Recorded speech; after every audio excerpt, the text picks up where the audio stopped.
Hello दोस्तों, आज मैं यस बैंक के बारे में बात करने वाला हूँ। यस बैंक के स्टॉक में लगातार पिछले 2 दिन से गिरावट का माहौल बना हुआ है। इसमें तेजी बनती है, फिर गिरावट आ जाती है। जब फंड रेजिंग की खबरें आई थी उस टाइम पर इस स्टॉक में अच्छी खासी तेजी बनी थी, लेकिन उसके बाद फिर से इसमें गिरावट का माहौल दिख रहा है पिछले 2 दिनों से। क्या कारण है इस गिरावट का और इस स्टॉक के अंदर कितनी मजबूती है आने वाले टाइम में, बिल्कुल फैक्ट के साथ में मैं आपके साथ डिस्कस करने वाला हूं कि इस स्टॉक में अब आगे का क्या एक्शन होना चाहिए। या आप खुद से ही डिसाइड कर सकते हैं इन सारी चीज़ों को जानने के बाद में। इसके साथ ही कई एक अहम खबरें भी हैं जो एनपीए से जुड़ी हुई हैं और फंड रेजिंग से जुड़ी हुई हैं और डिफ़ॉल्ट से जुड़ी हुई हैं, जो फ्रॉड हुए थे पिछले, उनसे जुड़ी हुई कुछ चीज़ें हैं जो मैं आपके साथ में डिस्कस करने वाला हूँ इस वीडियो में। तो चलिए शुरू करते हैं इस वीडियो को।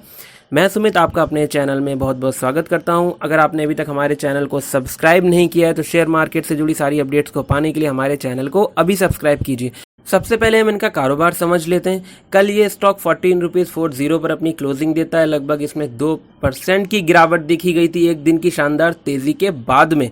इस स्टॉक ने 15 रुपीज़ का हाई बनाया था, 14.90 पर ओपनिंग करी थी एंड 14.35 का लो बना करके 14.40 पर क्लोज हुआ था। लगातार इसमें 2 दिन हमने गिरावट देखी है 1.5-2% के आसपास। अगर हम कारोबार की बात करें तो एज यूजुअल इसमें खरीदारी जमकर करी जा रही है, चाहे वो बीएसई हो चाहे एनएसई हो। अगर हम बीएसई की बात करते हैं तो लगभग 2 करोड़ शेयर्स के आसपास की हमने ट्रेडिंग देखी थी, जिसमें से 93 लाख शेयर्स की डिलीवरी उठाई गई। हम कह सकते हैं लगभग 49% की डिलीवरी उठाई गई है।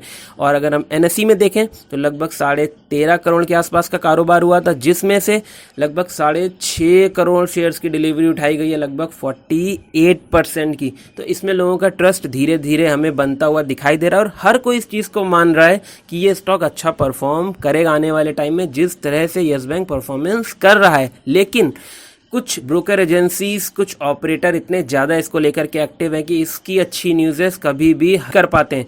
जिस तरह से फंड रेजिंग की खबरें आई थी उसके ठीक नेक्स्ट डे खबर आती है निकल करके कि Gautam Thapar with ₹466 crore yes bank loan fraud. ये खबर आज की है ही नहीं, ये खबर थी पुरानी, कम से कम 1.5-2 साल पहले की खबर है। जब राणा कपूर वाला फ्रॉड चल रहा था उसी टाइम की ये खबर है, क्योंकि उसमें भी इनका इन्वॉल्वमेंट था। अगर मैं आपको उसके बारे में थोड़ा सा बता दूं तो लगभग 515 करोड़ का लोन हुआ था, जिसमें से जब लोन लिया गया था, जिस चीज़ के लिए लोन लिया गया था उसमें सिर्फ 15 करोड़ रुपए ही खर्च किया गया। बाकी का पैसा खर्च नहीं किया गया उस काम के लिए जिसको कह करके लोन लिया था।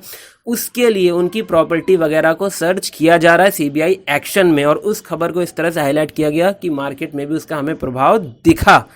इस तरह की खबरें निकाल के लाई जाती हैं अलग अलग तरह से, जबकि इनका नाम ऑलरेडी ही राणा कपूर के साथ में पहले भी कई एक केसेस में इन्वॉल्व रहा है। लेकिन उसके बावजूद भी ऐसी खबरें आई और शेयर मार्केट में यस बैंक पे प्रेशर पड़ा। लेकिन 10 जून को ये खबर आई है निकल करके कि फंड रेजिंग इनकी वाया डिबेंचर्स करी जाएगी। जैसा कि कई एक लोग ऐसा भी कहने लगे थे एफपीओ लॉन्च किया जाएगा और एफपीओ लॉन्च करके 10 रुपये 12 रुपये के रेट पर इसका एफपीओ आ जाएगा, लेकिन ऐसा कुछ भी नहीं हुआ। इसको पहले ही क्लियर कर दिया गया था। लेकिन यस बैंक में जैसे मैंने आपको बताया है कि ऑपरेटर हमेशा एक्टिव रहता है और इसमें गिरावट को लेकर के नए नए रास्ते खोजते रहते हैं। इनके लिए मेन इशू जो यस बैंक का है, मैंने आपसे पहले ही बताया, वो एनपीए को लेकर के है। यस बैंक एनपीए के ऊपर ऑलरेडी काम कर रहा है। हर जगह से एनपीए रिकवर करने के लिए जबरदस्त कोशिशों में लगा हुआ है कि एनपीए की रिकवरी हो जाए। उससे पहले मैं आपको एनपीए से पहले एक चीज़ और बता देता हूँ। यस बैंक ने अपना जो हेडक्वार्टर है उसको, जो रिलायंस इंफ्रा का पुराना हेडक्वार्टर था, उसमें मुंबई में शिफ्ट करने के लिए बिल्कुल तैयारियां कस ली और वो बहुत ही जल्द कर लेंगे और उनसे उनकी जो एक्सपेंसेस हैं उसमें भी कटौती होगी। और ये एनपीए की रिकवरी के दौरान ही ये हेडक्वार्टर उन्होंने एक्वायर किया है रिलायंस इंफ्रा से, क्योंकि उन पर उनका काफ़ी ज़्यादा कर्जा था और लगभग ये 1200 करोड़ रुपए की उनका हेडक्वार्टर था, जिसको इन्होंने एक्वायर कर लिया और अपना हेडक्वार्टर बनाया है। तो यस बैंक हर तरफ से एक्टिव होकर के एनपीए के रिकवरी को लेकर भी काम करता हमें नजर आ रहा है।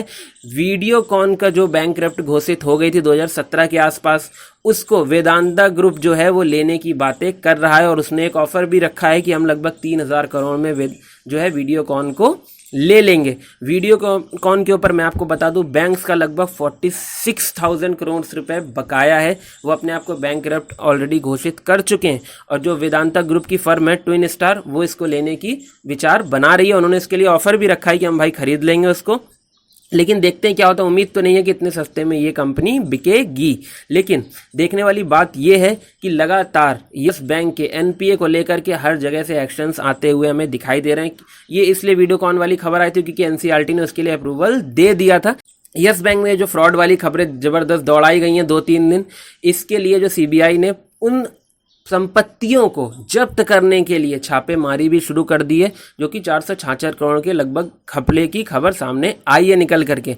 उसके लिए उन्होंने छापेमारी भी शुरू कर दी है कि भाई हमें हमारा पैसा चाहिए, और अगर पैसे की रिकवरी होगी तो उसमें यस बैंक के भी पैसे की रिकवरी होती हमें दिखाई देगी।